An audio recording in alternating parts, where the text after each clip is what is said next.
Esta semana estamos hablando de la túnica de José.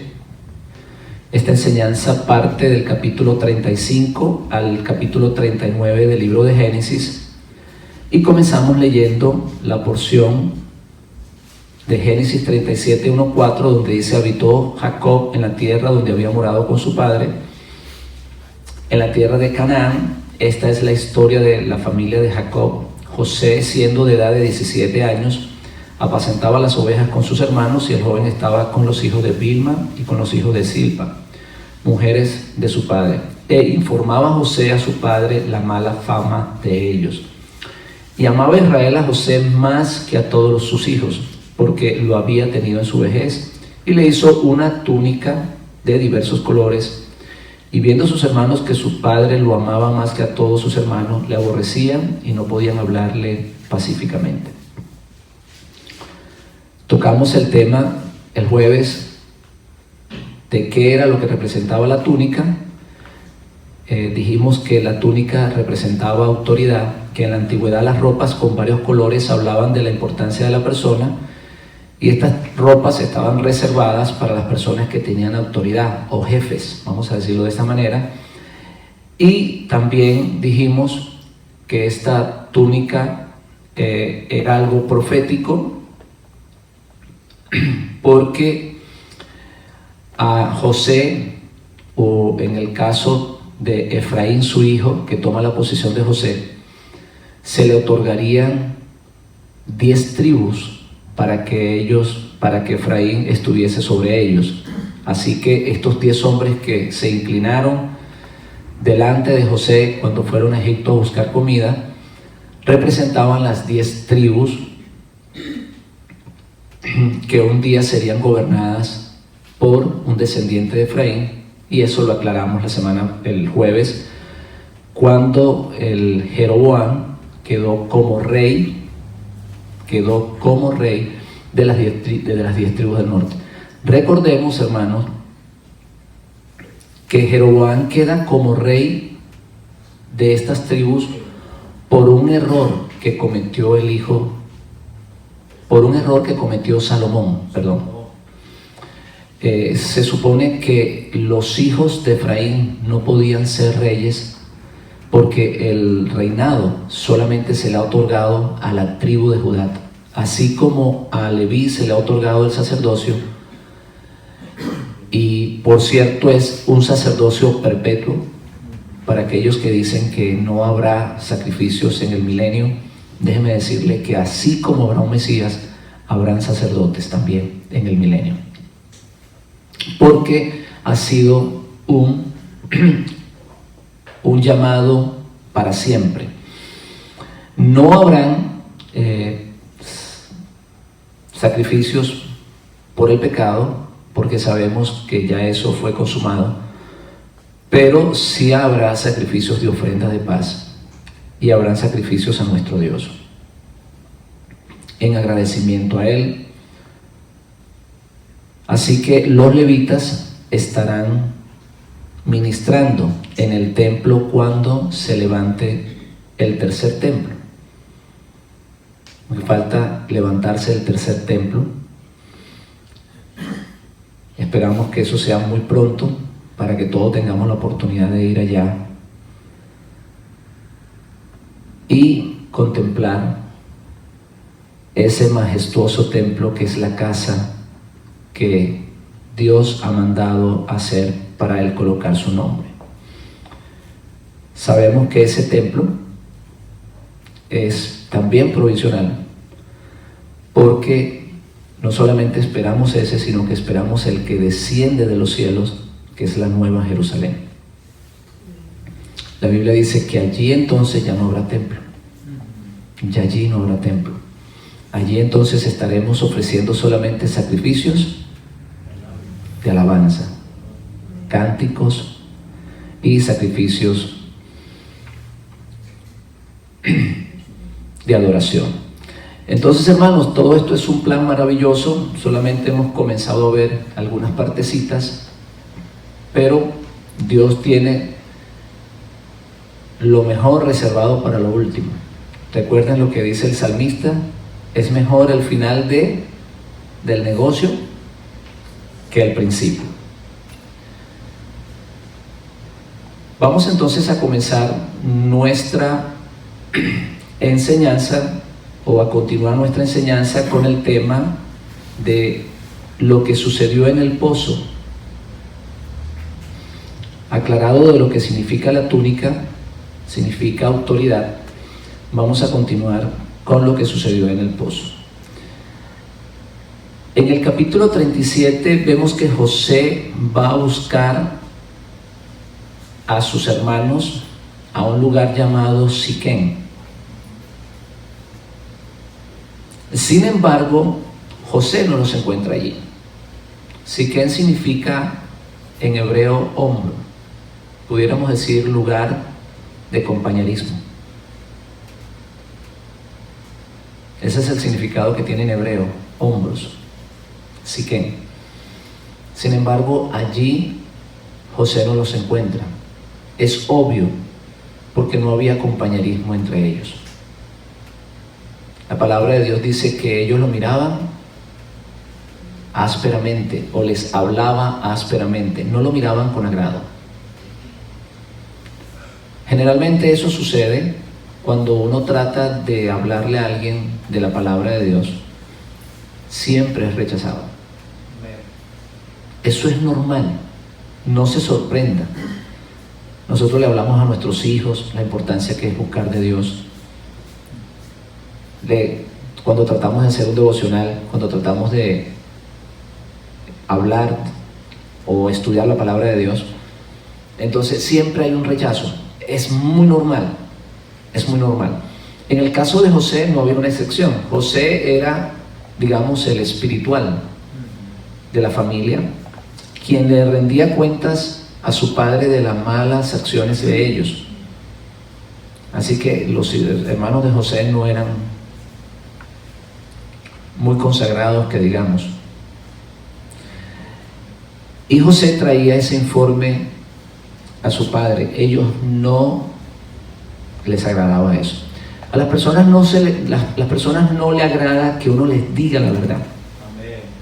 A las personas le agrada que uno le diga la mentira. ¿Usted sabía eso? A las personas le agrada que uno le diga la mentira. Usted le dice la verdad y tiene un problema con ellos. Hermanos, y la verdad es hermosa, porque la verdad es lo único que liberta. Es la verdad lo que nos hace libres. Entonces, por más que duela, la verdad duele menos que una mentira. Lo que sucede es que la mentira al momento no duele. Duele cuando uno se da cuenta que ha sido engañado. Cuando un hombre engaña a una mujer o viceversa, mientras no se sepa no pasa nada, pero cuando se sabe hay un dolor. Entonces, la verdad, hermano, la verdad duele porque el hombre no quiere oírla, pero definitivamente siempre duele menos que una mentira. Siempre duele menos que una mentira. Cuando usted le dice a una persona, mira, no estás en el camino correcto, no estás haciendo las cosas correctamente, no estás agradando a Dios de esa manera, la persona se siente mal, porque le has invadido su privacidad. El ser humano siempre tiene ese deseo de que nadie le invada su vida. Esa es mi vida. Esa es mi vida y nadie se puede meter en ella. Pero mis hermanos, se les está diciendo por su bien. A la gente se le dice las cosas es porque uno lo quiere, porque lo ama. Uno puede mirar claramente cómo el ser humano va encadenado hacia un abismo y a uno le duele porque uno ha experimentado el haber salido de eso. Cuando uno ha experimentado el haber salido de ese mal camino y uno ha podido ver espiritualmente que nuestro destino era horrible, era la muerte eterna, la condenación, y uno ha experimentado eso, ha experimentado la salvación, uno quiere compartirlo con las otras personas, pero la gente por lo general lo rechaza, no lo entiende, y nosotros tenemos que comprender eso, que la gente no lo entienda. porque cada quien tiene que experimentar eso. Por eso, hermano, la importancia de que nosotros oremos, para que las personas tengan un encuentro personal con Dios, para que las personas puedan mirar con sus ojos cuál es el destino de ellos si no le entregan la vida a Dios. Aleluya.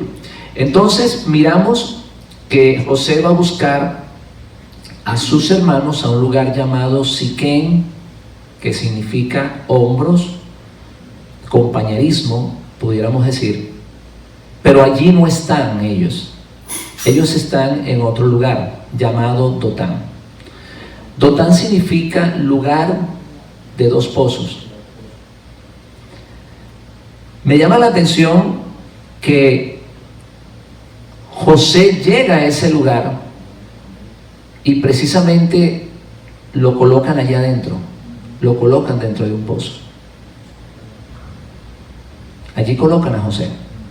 No lo quieren ver, están cansados de que él les informe a sus padres las acciones de ellos, así que ellos deciden meterlo en un pozo y más adelante venderlo. Casualmente el pozo no tenía agua. El pozo no tenía agua. Estaba seco. Y esto es importante, hermanos, porque esta enseñanza que estamos dando tiene que ver con eso, con un pozo seco. Y vamos a hablar de algunos episodios en la Biblia de un pozo. En el capítulo 26, versículo 18, Abraham cava un pozo. El siervo de Abraham, ¿se acuerdan? Eleazar, consigue la novia para Isaac. ¿Dónde? En un pozo. Isaac tiene contiendas con Gerar en un pozo, capítulo 26, versículo 20.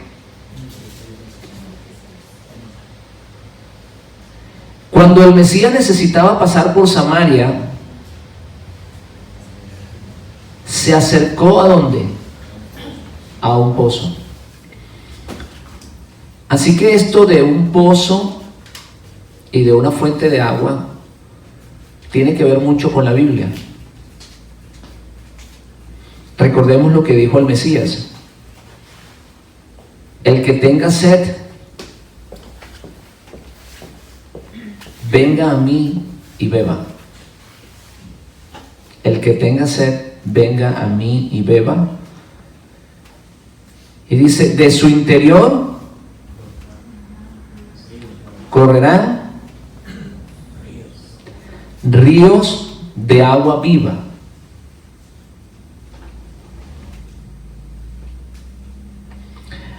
La Biblia dice que los hijos de Israel no estaban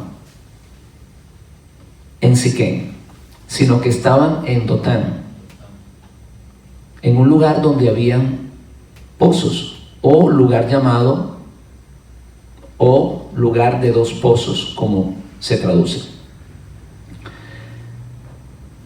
Y específicamente ellos están en un lugar donde hay un pozo, pero en ese pozo no hay agua. ¿Cuántos creyentes no están en la misma condición? Están buscando agua en los pozos secos.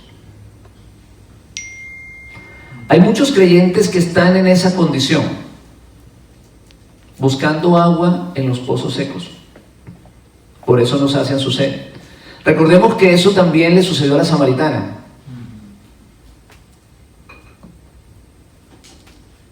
Estaba buscando saciar su sed. Mis hermanos, las personas están así.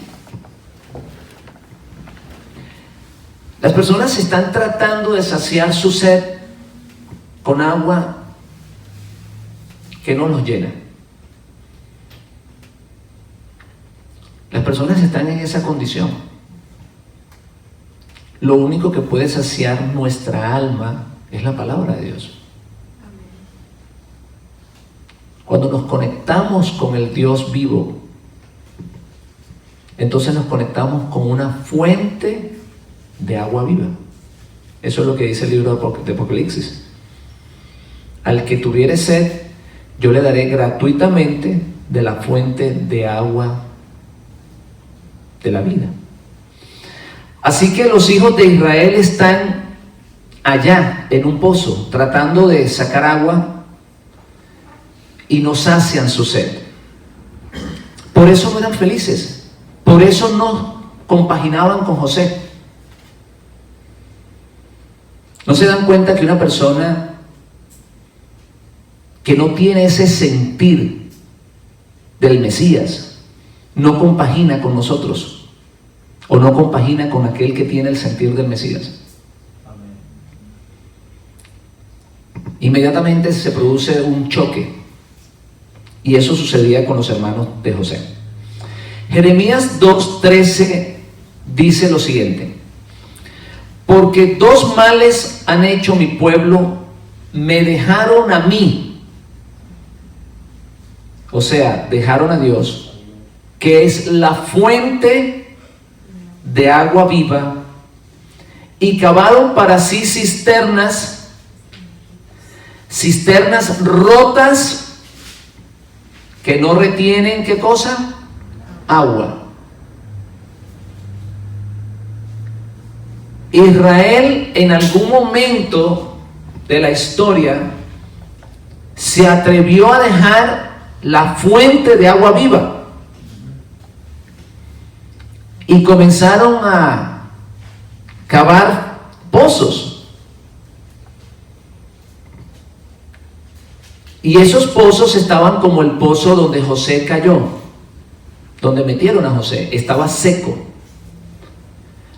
En otras palabras, si tú te esfuerzas, porque no es fácil cavar un pozo, hoy en día con las maquinarias que hay, se hace menos difícil, pero para la época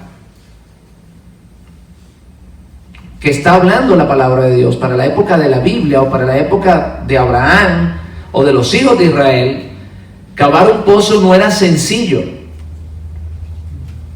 Había que hacerlo con una palita, con un martillo, y había que hacerlo en el desierto. Y muchas veces esos pozos eran muy hondos. Era un trabajo forzoso. Pero después que ellos trabajaban, se daban cuenta que cuando llegaban allá al fondo, donde ellos pensaban que había agua, estaba seco. O sea, perdieron su tiempo, perdieron su trabajo. Cuando dejamos a Dios y tratamos de llenar nuestra alma con las cosas que nosotros queremos hacer, nos sucede eso, que trabajamos en vano, porque al final nuestra alma quedará vacía, porque no vamos a encontrar agua. Todo lo que el hombre hace para complacer su cuerpo no llena el alma. Los hijos de Dios se encuentran hoy en esos pozos secos. Cuando hablo de esos pozos secos me refiero a las iglesias donde no hay una fuente de agua viva, donde las predicaciones están basadas más en pensamientos humanos que en la palabra de Dios. Así como José no se quedó en el pozo, sino que alguien lo sacó, mis hermanos, es necesario que esa gente salga de allí. La gente tiene que reaccionar. La gente tiene que caer en cuenta que lo están engañando, hermanos, que se están aprovechando de ellos. Tienen que salir de esa mentira. Tienen que buscar, hermanos, predicadores, pastores que amen las almas, que se preparen, que estudien las Escrituras para traerle un mensaje correcto, para que sus almas crezcan espiritualmente. La gente tiene que salir de allí. Hay muchísimos pastores, ministros de Dios, que conocen lo que está sucediendo ahora, que saben perfectamente de este mover del Espíritu, que Dios está sacando a las personas de las congregaciones, donde se predica falsa doctrina, donde no se está predicando la verdad. En otras palabras, Dios está sacando a su pueblo de los apriscos de Roma. Dios está sacando a su pueblo de todos esos lugares donde están recibiendo engaño. Y hay pastores que saben esto. Hay ministros de Dios que se han dado cuenta, porque yo los puedo mirar por internet. Es más, están hasta preocupados. Y dicen, muchas personas que se están yendo de las congregaciones cristianas y están regresando a los principios apostólicos, porque eso es lo que significa regresar a las raíces hebreas, regresar a las enseñanzas puras de nuestro Santo Maestro y de los apóstoles. Entonces ellos están preocupados de eso y están comenzando a predicar en contra de eso, que no se le vayan las personas. Ellos están preocupados que no se les vayan. En vez de preocuparse en estudiar las Escrituras, en buscar verdaderamente si lo que ellos están predicando por años es cierto o no, y predicarle a sus ovejas, a las que ellos tienen, predicarle lo que la palabra de Dios enseña, lo que Dios mandó enseñar. Pero saben que muchos no lo hacen porque tienen temor. Dicen, si yo predico la verdad, entonces se me van a ir las ovejas. Y con el temor de que se le vayan las ovejas, se van a quedar sin ellas. Porque esta obra no es de hombre. Dios está sacando a las ovejas de las congregaciones romanas y las está trayendo a los atrios de Jerusalén, a los atrios de Israel. Con el temor de no predicar la verdad, porque se le van las personas, se van a quedar sin ningunas. Porque las personas tarde o temprano van a salir. El que es oveja va a salir de allí. El que es oveja de Dios va a salir de allí. Así que ellos, por temor a que se le vayan, se van a quedar sin ninguna. Nosotros no estamos para predicarle que se vengan a este lugar. No, hermano, usted lo puede predicar allá en el lugar que usted está. Usted tiene, es tiempo de que usted predique la verdad. Es tiempo que los pastores comiencen a predicar la verdad, que dejen de engañar a las personas, que dejen de enriquecerse con sus creyentes, que se preocupe por estudiar las Escrituras, que prediquen, no tengan temor, no tengan miedo de que las personas se le vayan. Recordemos lo que dice la palabra de Dios: mis ovejas oyen mi voz y yo las conozco y me siguen. Yo les doy vida eterna y no perecerán jamás, ni nadie las arrebata de mi mano. Mi Padre que me las dio es mayor que todos y nadie las puede arrebatar de la mano de mi Padre. El que es oveja sigue al Mesías, porque Él es el buen pastor. Es necesario, mis hermanos, que nosotros, los predicadores de la palabra, le mostremos a las ovejas quién es el verdadero pastor. No el pastor romano que se le ha enseñado a las congregaciones, sino el pastor judío. Aquel que no vino a abolir la ley, sino que vino a cumplirla. Aquel que sus predicaciones están de acuerdo con las enseñanzas de Moisés. Aquel que no vino a crear otra religión, sino sencillamente a través de sus méritos se abrió una puerta para que los gentiles entraran en pacto con el pueblo de Israel. Eso lo tienen que comenzar a predicar los pastores. Por temor a no predicarlo, se van a quedar sin las ovejas. porque Dios las va a sacar. Yo doy mi vida por ellas. Tarde o temprano el Señor las va a comenzar a llamar.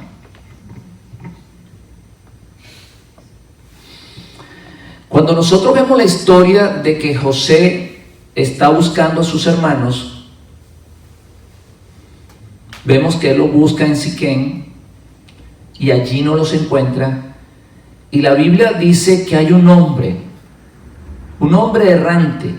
No dice el nombre de esa persona, no dice de dónde viene, ni a dónde va, sino que dice que era un hombre errante y le indica a José que sus hermanos no estaban allí, sino que los había oído decir que iban a Dotán.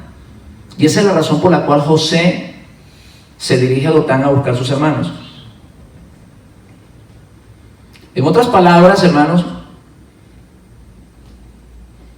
el Mesías no está buscando sus ovejas solo. Hay alguien que le está indicando dónde están. Cuando la palabra de Dios dice, siéntate a mi diestra y yo voy a poner a tus enemigos por estrado de tus pies, nos damos cuenta que Dios a través de su Espíritu está llamando a cada uno de sus hijos para traerlo al verdadero Mesías, para entregárselo al verdadero pastor, al que le va a dar el alimento necesario. Porque, mis hermanos, si usted está en una congregación donde le están enseñando que la ley ya no existe, que eso era para Israel y que para usted le tocó la gracia, usted está en pecado. Y la paga del pecado es la muerte. Eso lo dice claramente la palabra de Dios. El pecado, hermanos, es la transgresión de la ley. Todo este esfuerzo por eliminar la ley sencillamente es porque si usted no cumple la ley, usted cae en pecado y por ende no tiene salvación. Así que eso no viene de parte de Dios, todo eso viene de parte de las fuerzas del mal. ¿Por qué esa insistencia en decirle a la gente, no, hermano, no estamos bajo la ley, sino bajo la gracia? Porque el enemigo sabe que mientras usted no esté cumpliendo los mandamientos, usted está como en pecado. ¿Y qué dice la Biblia? La paga del pecado, ¿qué es? Muerte. Así que esto no viene de parte de Dios.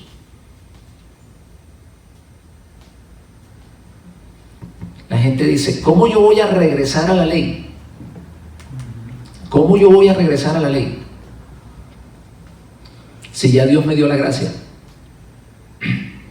Déjame decirte que si tú no regresas a la ley, no entres en pacto. Estás sin pacto. Y no solo sin pacto, estás sin Mesías, sin Cristo. Porque eso es lo que dice el libro de Efesios. Ustedes en otro tiempo estaban, ¿qué? Sin pacto, sin ley y sin Mesías y sin Dios. Mire usted, hermano, cómo esto es un engaño del mal. Si tú no quieres estar en la ley, tienes que automáticamente rechazar al Mesías también. Porque si tú estabas sin ley, sin Cristo, sin pacto, sin promesas, sin Dios, y a través de los méritos del Mesías tú entras con pacto, recibes la ley, tienes promesa, tienes esperanza, ya no eres extranjero, eres ciudadano, ¿cómo tú vas a estar sin ley? Si te quedas sin ley, te quedas sin nada también. Así de sencillo. Te vuelves a quedar sin pacto, sin promesas, sin Cristo, sin esperanza, sin Mesías y sin Dios. Entonces, hermanos, esto hay que ponerle cuidado a esto. Esto ha sido un engaño tremendo. A la gente la han engañado tremendamente. Y todo el esfuerzo es para que tú no guardes los mandamientos. El enemigo sabe que en cuanto tú rompes los mandamientos, tú estás perdido. Y ese es el esfuerzo de él. Él no le importa que tú seas creyente. Que las iglesias tienen 10,000 personas, no hay problema. Para él eso no es problema. Si la iglesia católica tiene 1,200 millones o 1,300 millones de creyentes, él no le interesa, él no le importa. Él lo que sí le importa es que tú guardes los mandamientos.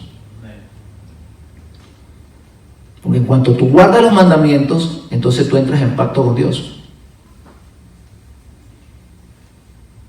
Entonces eso sí a él no le conviene, porque sabe que tú has entendido que la salvación sin los mandamientos no puede ser posible. Lo primero que hace un hombre o una mujer que siente la salvación es el deseo profundo de agradarle a Dios.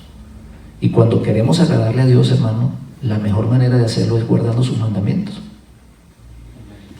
Aleluya.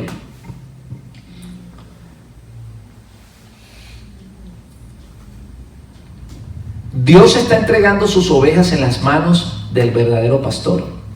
Y es por eso, hermanos, que cada día vemos más creyentes regresando a las enseñanzas puras de los apóstoles, entendiendo la importancia de guardar el Shabbat y con el interés de celebrar las fiestas de Dios, y rechazando, mis hermanos, rechazando las fiestas paganas.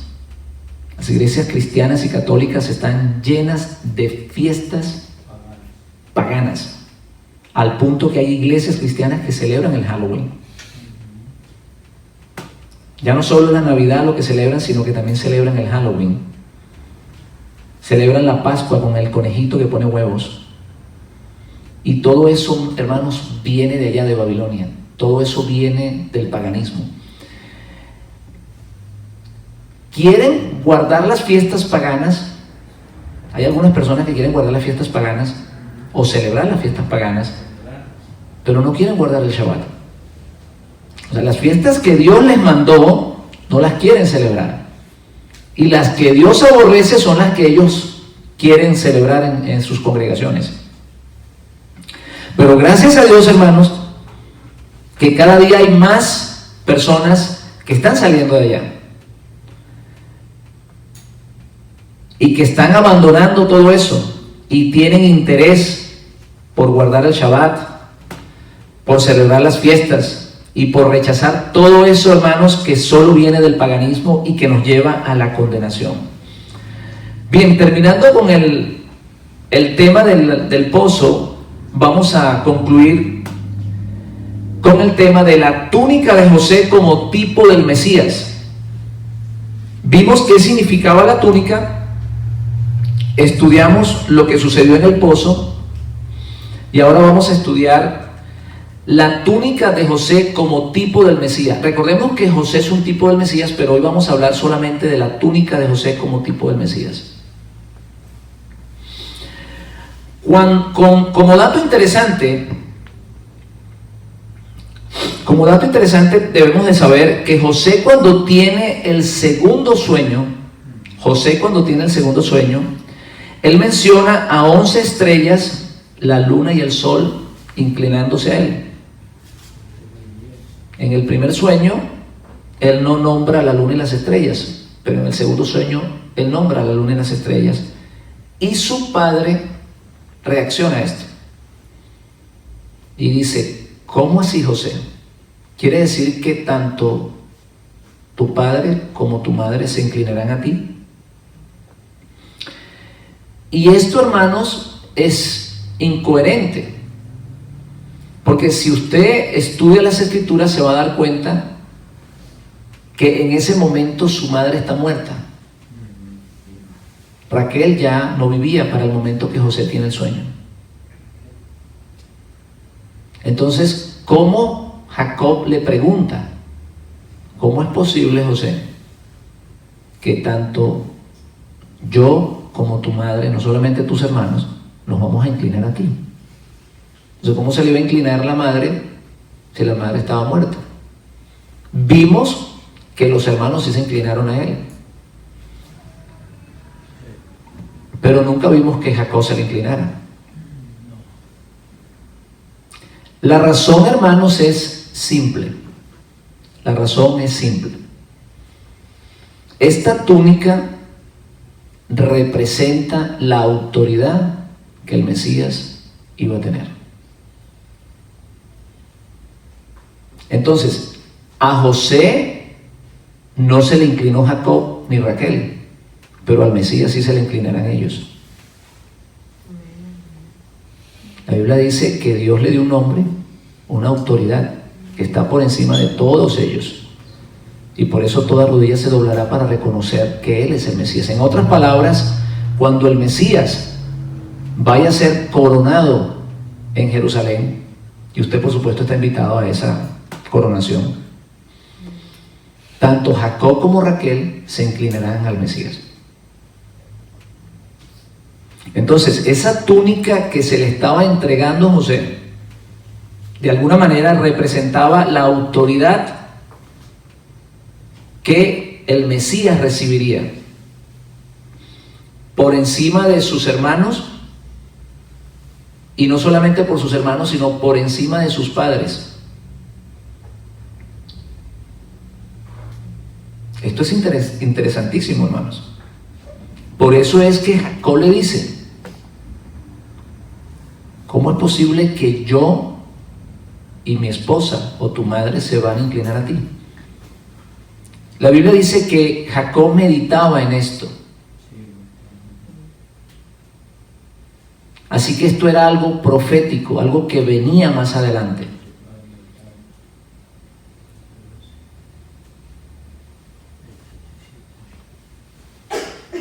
Esto está claro en Filipenses 2,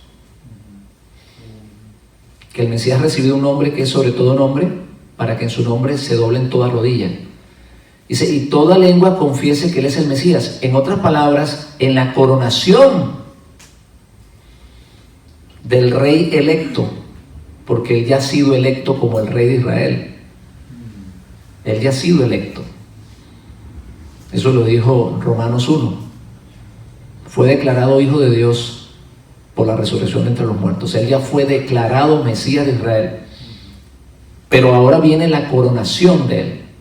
En esa coronación, entonces es donde todo el pueblo de Israel tendrá que rendirle pleitesía, no adoración. Por eso la Biblia dice doblará su rodilla, no dice que lo adorará.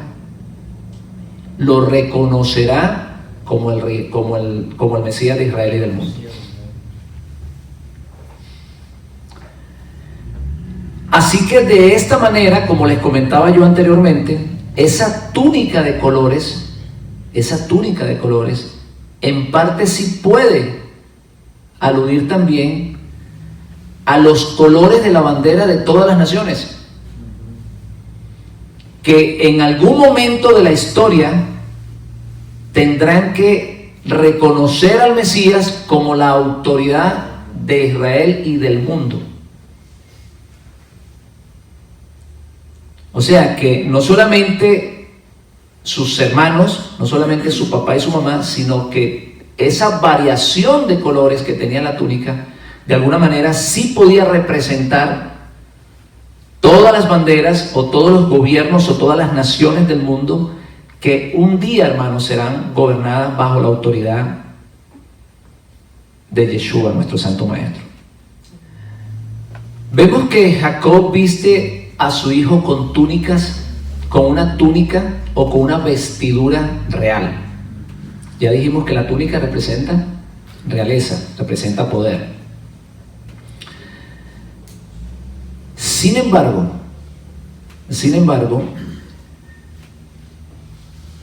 los hermanos de él, lo primero que hacen es ¿qué cosa? Quitarle la túnica, quitarle la autoridad. Y no solamente eso,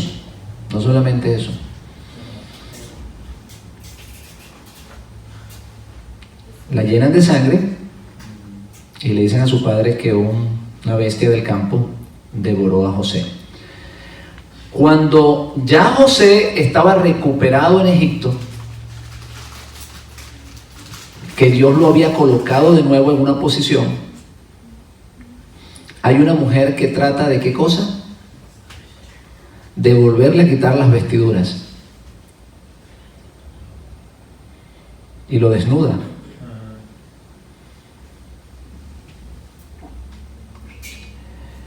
Mis hermanos, esto es hermoso porque Dios siempre está tratando de vestirnos.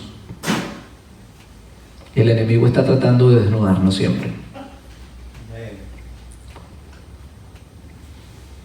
Dios siempre está tratando de vestirte con vestiduras reales, con vestiduras gloriosas. Y las fuerzas del mal siempre están tratando de desnudarte. Eso lo vimos desde el Edén. Yo siempre les he dicho a ustedes que Adán y Eva no estaban desnudos literalmente. Había un vestido de gloria que los cubría.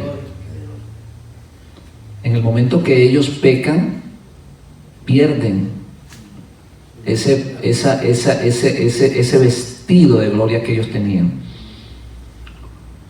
Entonces es cuando se encuentran desnudos, se dan cuenta que están desnudos.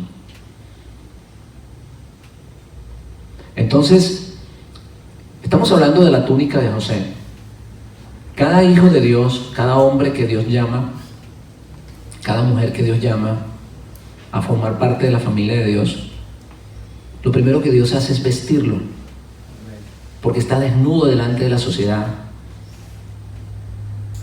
está en pecado, y Dios cubre ese pecado, lo viste,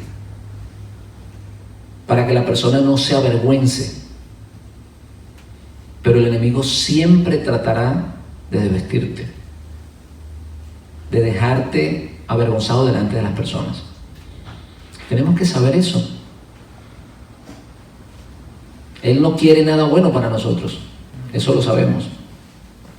Él siempre va a tratar de desnudarnos.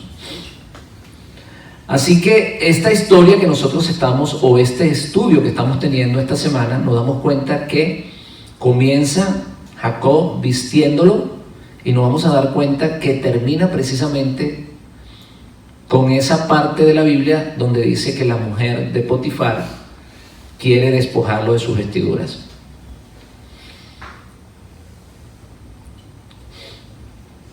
Es una mujer traidora quien trató de seducir a José y hacer que él pecare. No lo logró, sino que le quitó la vestidura. Casualmente es una mujer o una iglesia ramera que le arrebató nuestro vestido al Mesías de Israel y lo vistió con vestiduras romanas. Esta es la razón por la cual sus hermanos no lo reconocen. Por eso el judío no puede ver a Cristo como el Mesías de Israel, porque lo vistieron de un Dios romano. Así como esta mujer trató de quitarle el vestido, desnudarlo. Sin embargo, más adelante vemos, después que lo meten preso y él les interpreta el sueño al faraón, al copero, al panadero y al faraón, lo visten a él como príncipe de Egipto, como gobernador de Egipto.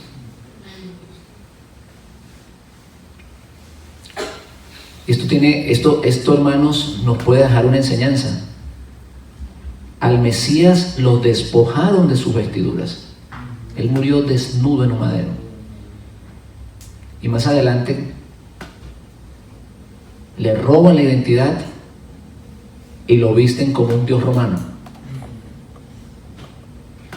Estamos hablando de las vestiduras, de esa vestidura hermosa que Dios nos ha dado.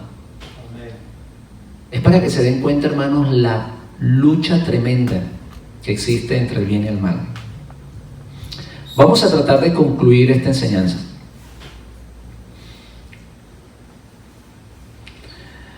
Dios vistió a sus hijos con vestiduras de príncipe, sin embargo esas vestiduras fueron ensuciadas al punto que fue necesario revestirlo con las vestiduras del Mesías. La palabra del Señor dice en Gálatas 3:27 que el que ha sido bautizado en el Mesías, del Mesías está revestido. Desde el principio Dios nos ha vestido con gloria. Es el enemigo el que trata de desnudarnos. Ya lo expliqué, Adán y Eva estaban vestidos con la gloria de Dios y con el engaño quedaron desnudos delante de Dios y en pecado.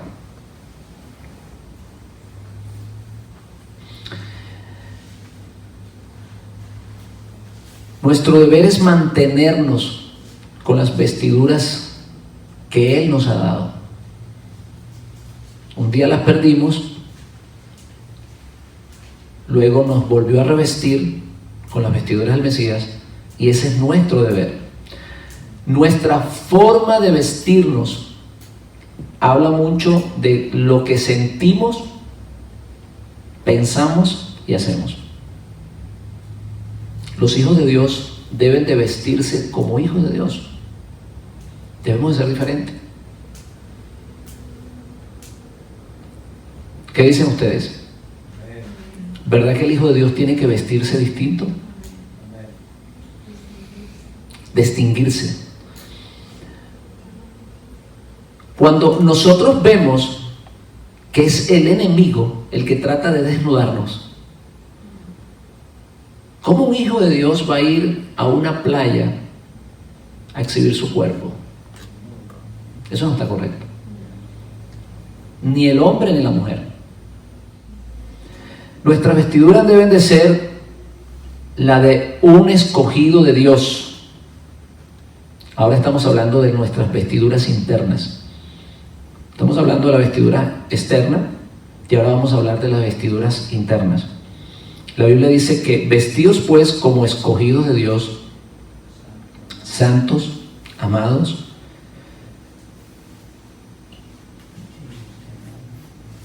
de entrañable misericordia, de benignidad, de humildad, de mansedumbre, de paciencia, soportándonos los unos a los otros, perdonándolos los unos a los otros. Si alguno tuviera queja contra otro, de la manera que Cristo nos perdonó, así también hacedlo vosotros. Sobre todas estas cosas, vestidos de amor, que es el vínculo perfecto. Un hijo de Dios, hermanos, no puede perder esta vestidura. No puede. En cuanto usted deje de tener amor, usted sencillamente dejó de ser un hijo de Dios. Así de sencillo. Ese es el vínculo perfecto, dice el apóstol Pablo. Adán y Eva fueron desvestidos. Can, el hijo de Noé, miró la desnudez de su padre. Jacob se vistió con ropas de su hermano. José fue vestido con vestiduras de realeza y una mujer trató de desnudarlo. Y el Mesías fue despojado de sus vestiduras en su muerte. Apocalipsis 3:5 dice: el que venciere será vestido con vestiduras blancas, y no borraré su nombre del libro de la vida, y confesaré su nombre delante de mi Padre. Mire cómo tiene esto que ver, mira cómo tiene que ver el vestido con la salvación. Y finalmente Isaías 61:10 dice: en gran manera me gozaré en el Eterno, mi alma se alegrará en mi Dios, porque me vistió con vestiduras de salvación, me rodeó con manto de justicia, como a novio me atavió y como a novia adornada con sus joyas. ¿Qué quiere decir todo esto, hermanos? Que Dios siempre está tratando de cubrir tu desnudez, de cubrir tu pecado, de vestirte con justicia, de adornarte como a novio y como a novia, y que debemos de cuidar nuestros vestidos. José fue vestido con vestiduras reales, y siempre el enemigo tratará de desnudarnos. Pero nuestro trabajo o nuestra preocupación, vamos a decirlo de esa manera, es tratar de mantenernos con esas vestiduras que Dios nos ha dado. No te pongas trapos, hermanos. No te pongas el trapo del pecado encima de ti. Dios ya te vistió con vestiduras de justicia. No desprecies la salvación. Amén. No desprecies la salvación. Estábamos desnudos en el mundo y Dios nos vistió con vestiduras de salvación, dice el salmista, dice Isaías, y con un manto de justicia. Nos ha justificado, nos ha perdonado, nos ha hecho nueva criatura, nos ha colocado vestiduras de príncipes y así mismo debemos de mantenerlas. Nosotros somos el pueblo de Dios y como tal tenemos que estar vestidos.